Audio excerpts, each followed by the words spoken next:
full walrus. Sweet whistling Christ. It is probably God's most noble creature. Better to be a walrus. What's up, everybody? Welcome back to the Film Archives. It's movie time, and in today's episode, we're diving into the 2014 film Tusk, directed by Kevin Smith. It's a movie that takes the absurd to the extreme, blending humor, horror, and just plain weirdness in a way that only Kevin Smith can. So, grab a seat and let's get into it. We begin with an introduction to our main character, Wallace Brighton, who is played by Justin Long. He plays a very smug and just downright arrogant podcaster. Wallace runs a podcast with his co-host Teddy, who is played by Haley Joel Osment. So, the little kid from The Sixth Sense, he's all grown up. Wallace plans to fly to Canada to interview what they dub the Kill Bill Kid, who has become an internet sensation due to a viral video of him accidentally chopping off his own leg with a katana, and some very terrible CGI in the process. And some really terrible sense of humor from Teddy, Haley Joel Osment's character. Like, I could just not imagine finding humor in watching someone cut off their own leg. That's just not me, dog. It's just not me. So Wallace Brighton plans on flying out to Canada to interview what they've dubbed the Kill Bill Kid. Teddy and Wallace's girlfriend decide to stay behind. They don't want to go. And seriously, I don't know why these two bother having a podcast. Like, I'm just saying, two guys that know nothing about a podcast might have been a better name for them. But hey, this is how we end up with the movie Tusk. So, well done, guys. Well done. Out, you crazy Canucks! Something weird-ass this way comes. However, after Wallace arrives in Manitoba, Canada, he quickly finds out and learns that the Kill Bill Kid has actually taken his own life with his katana. So, some real samurai shit. It's pretty sick. Deciding not to waste his trip to Canada and his $500 plane ticket, Wallace decides he's going to try to find another person to interview. So, he finds a flyer in the bathroom of a bar. I'm not joking. The flyer is from somebody offering a free room in his home and the guarantee of hearing some very interesting and killer stories. And by killer, I mean this guy literally has a murderous plan, but more on that later. If you've ever called a number that you found in the bathroom at a bar that says, "Come stay with me for free and hear unusual stories," you may just want to rethink your life choices. Because I can guarantee that there's at least a 15% chance that you're going to leave as a walrus. However, this ad intrigues Wallace, who is trying to find a new story for his podcast, and he decides to follow up on it. He then arrives at basically a mansion that is owned by a man named Howard Howe, who is a retired chef that has worked on boats all his life, but is now physically disabled and is bound to his wheelchair. Or is he? Mr. Howe? Well, actually, it's Howard. So Howard tells Wallace a few different stories, and he even tells him the story of how a walrus, whom he dubbed and named Mr. Tusk, actually rescued him from a shipwreck that he was working on. While listening to the story, Wallace actually passes out from the tea that Howard has given him, which is crazy. It's crazy. The next morning, Wallace Brighton wakes up and finds that he is now chained into a wheelchair, and that he is missing his left leg. It's just completely gone, and it was medically amputated. Oh my god! There's no leg there! Howard tells Wallace that an itsy-bitsy brown recluse actually bit his leg, causing his ankle to swell up to the size of an elephant, and that a doctor had come by and saved his life, and that the amputation was unfortunate but necessary to save his life. Obviously, this is bullshit. This scene was honestly the perfect blend of comedy, horror, and even watching it for the second time, this scene had me laughing out loud. Wallace asks Howard to use the phone so that he can call his girlfriend Allie and his family back home and explain what has happened to him and that he is now missing a leg. However, Howard denies his request and has told him that the doctor has removed all phones from the home, which again, this is bullshit. This is where the vibe shifts and things begin to get real. Wallace, who has spent his entire career on his podcast making fun of others, is suddenly the one being reconstructed. And trust me, it's not a makeover or a reality show. This is a one-way ticket to becoming full-on walrus. Like, he's going to be full walrus. It's insane. Ever wondered what it would feel like to be a walrus?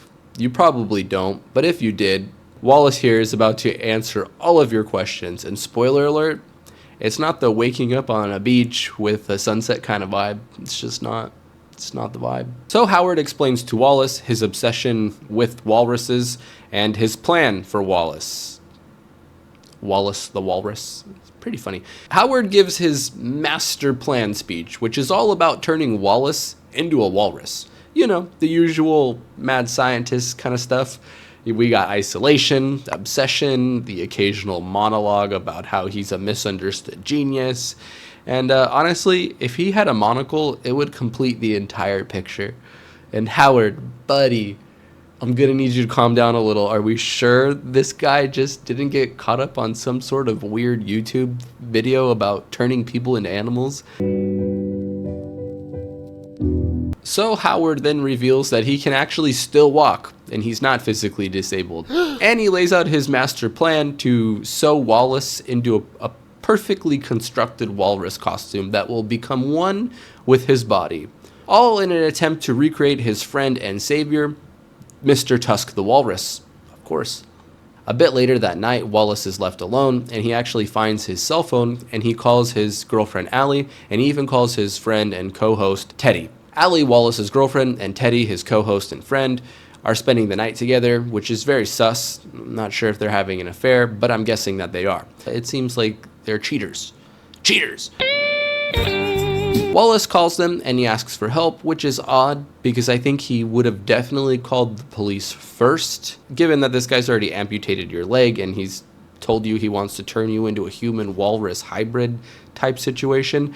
But you know what? That's okay. That's okay. Wallace leaves voicemails for them asking for help. However, he is actually knocked out by Howard, who finds him on the phone and advises him that he better just stick to becoming a walrus, that it's better for him this way. Better to be a walrus. Now aware that Wallace is in danger, Allie and Teddy both decide to make a trip and they fly out to Canada in order to help him. Meanwhile, back at the mansion, Howard continues to just mutilate and alter Wallace in just god-awful ways. He cuts off his other leg, he removes a few of his teeth, and cuts out his tongue, and he stitches the skin of his upper arms to his torso, and this basically renders his forearms unable to move, so he kind of looks like a Tyrannosaurus Rex of sorts, all in order to perfectly fit into the walrus suit that will grow into his skin. Pretty twisted stuff. We get a bit more backstory on Howard Howe, and he lets us know that he was actually a duplicitous orphan directly following his parents' murder. And I actually looked this up. This was a real thing. Like, the Canadian government actually, in the 1940s and 50s, classified all orphan children as mentally unstable people, so that way the government would actually pay them more money for that, pay them more money per kid, which is really twisted, honestly, and it was actually kind of sad learning about this. This caused literally thousands of children to be locked into mental institutions, and they were exposed to, like physical and SA for many, many years. This is what had happened to Howard. He was both physically and sexually assaulted for 5 years by the clergy who fostered him, traumatizing him and leaving him with a very deep hatred for all of humanity and humankind. It's not good. At this point, it's pretty real, bro. Howard actually sews Wallace into the walrus costume, which is made of human skin, including full-on other people's faces, letting us know that Howard has been a busy boy and was essentially just glazing people up with his immense aura, only to kill them and skin them for his walrus suit. Just normal things you do when you retire. He begins to teach Wallace how to be more of a full walrus, helping him to swim, and he even dubs him the new Mr. Tusk.